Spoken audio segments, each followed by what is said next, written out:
Elle ne me manque pas, les cages de Mélissa Thoriot sur la télévision.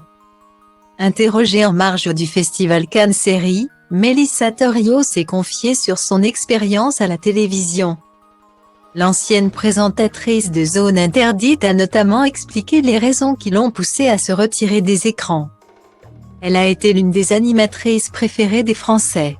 En juin 2012, après 6 saisons à la tête de Zone Interdite, Mélissa Thoriot a pris la décision de se retirer définitivement de l'antenne pour se consacrer à d'autres projets. Au cours d'un entretien accordé à Psychologie Magazine, la femme de Jamel Debbouze est revenue sur son départ de l'émission diffusée sur M6, à part un sujet qui, de temps en temps, me plaisait vraiment, je rongeais mon frein, a-t-elle expliqué. Je voulais absolument aller à Gaza, filmer cette population formée à 80% de jeunes enfermés dans ce tout petit territoire. Je trouvais ça fou et ça devenait obsessionnel. J'aurais pu tout mener de front, M6 m'assurait un bon salaire et j'avais une émission sur Paris Première que j'aimais bien. Mais personne ne voulait de mon film, a ajouté la maman de Lila et Léon. Du 14 au 19 avril 2023, La Croisette accueille la 6e édition du festival Cannes Série.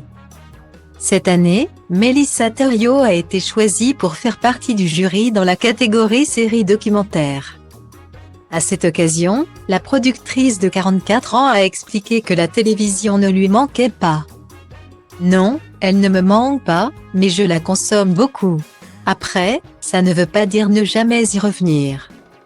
Ou sur un autre support. Mais aujourd'hui, je suis très heureuse loin des caméras.